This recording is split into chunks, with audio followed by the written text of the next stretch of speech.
It's alleged that among items that were seized were $55,000 worth of fraudulently obtained product from various retailers in the GTA. Though that property was in fact obtained by the offenses that we've described. The accused, now Khou, 51 years, of West Toronto, is facing 3 counts of fraud over $5,000 and 1 count of fraudulent possession of property obtained by crime over $5,000. He's scheduled to appear at Old City Hall on November the 12th, 2013.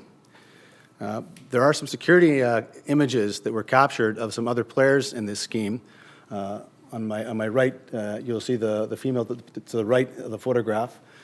She is currently wanted in relation to these offenses. She is yet to be identified. We're hoping that the public can assist us in regards to identifying her.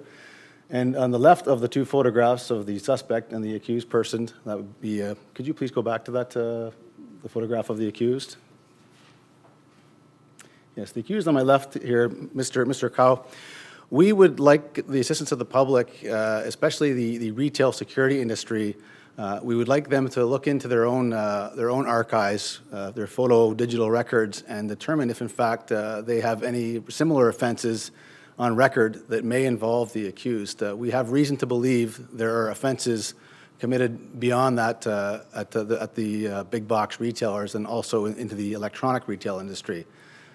We're looking into that angle, and we'd hope that the various security professionals can help us out in regards to that. Anyone with information regarding these offenses, the accused or the unknown suspect, are urged to contact police at the Financial Crimes Unit at 416-808-7300.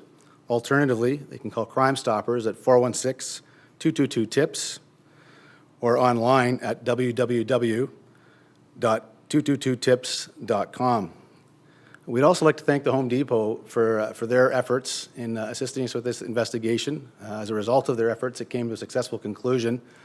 It needs to be said that more often than not, when it comes to retail fraud, the person who is in a position to prevent the fraud from occurring is not the person who necessarily takes the loss. And this is the case here with the Home Depot. As I said, most of the losses were being sustained by people other than them, and they chose to act and come out and help, and they provided a great deal of assistance. And again, we've had a successful conclusion, so my thanks go out to them.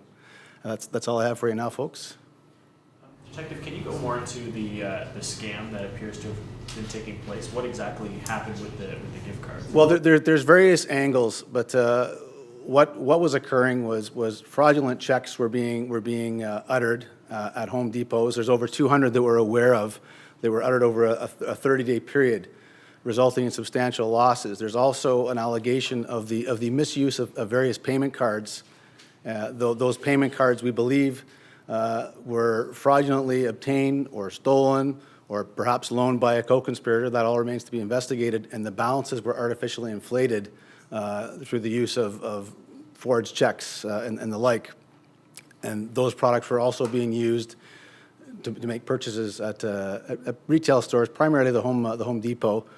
To give you an idea of some of the things that were seized in this investigation, to my left here are some of the items, but they represent a small portion. What was seized from the residence of the accused was 73 shower head assemblies, 63 faucet assemblies, 12 drill sets, 48 door lock assemblies, 1,000 feet of household wiring, and various other hardware and components. Now, this is, that's a snapshot of the total value. That's $55,000 of the property, but that's only a portion of the property that was fraudulently obtained as a result of this scheme. And again, that's what we know about, but we do have reason to believe that the electronic retailers may have also been victimized by this group in a similar fashion. So when you say payment cards, is that like a credit card or a gift card? Payment cards refer to either credit cards or gift cards or debit cards. Primarily what we're talking about in this case is credit cards. So essentially someone would cut a fraudulent check to bump up the value of their credit card or a credit card and then use it to buy these cards? Yes. And would they, so the financial institutions then are the ones also being victimized, correct? Like That's correct. So they would do it through them, and then before they had the time to figure out that something had gone wrong, they'd use the card. That's correct. I mean, I don't want to educate people on this too much, but the gist of it is you can artificially boost most accounts through the depositing of forged checks or fraudulent checks, and temporarily show a balance, and then you have a window of opportunity in some cases to go out and spend that. And who ultimately takes the loss really depends upon the agreements and merchant agreements between retailers and their financial institutions. And then what are you alleging was done with these products? I can't imagine that person needed 73 shower heads. Clearly not. We believe that the property was being fenced, and that portion of it remains under investigation. We believe that this is just a portion of the total property that the accused and his co-conspirators are responsible for fraudulently obtaining. The rest of it has likely been sold. Is there much of a market for for these sort of products? I certainly think so. I mean, the Home Depot and other retailers obviously sell them in great volume, so I'm sure there's a bad market for it, just like every other product out there. You don't have to look too far. If you go online, you can see this stuff is all available. How long did it take to make this seizure? How long was the project? It was relatively short. The investigation commenced in August, and it was complete on the 26th of September. So from the time we're talking about a little more than a month. How hard is it to make this kind of an arrest or to detect this kind of crime? Well, we rely on the assistance of certainly of private security and the retail environment to help us out. I mean, you're looking in terms of video surveillance, in terms of their own internal audit process to detect these frauds occurring. You're looking at cooperation from the banks, and that information has to all be amassed and then forwarded on to us. So sometimes it's just a matter of process.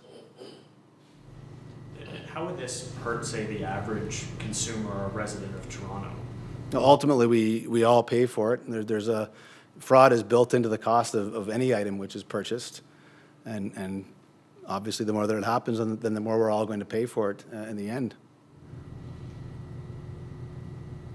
Can you talk about the relationship between the man who's being charged and the woman on the Well, what we're able to say safely at this point is that the unidentified female is a member of the same group as the accused. Now, the accused in this matter is certainly played a large role that we believe, but there are others that remain to be identified. The female depicted is a prominent player as well. There are others, but the photo quality at this point so far is not is enough to show to the public. We don't want to show an image unless it's a good one. How many more people do you believe may have been involved in this? Certainly at least 3 more, and that may increase as more information becomes. In addition to the unidentified female, at least 3 more, and that number may grow as more information becomes available. Okay, thank you. That concludes today's press conference. Thank you.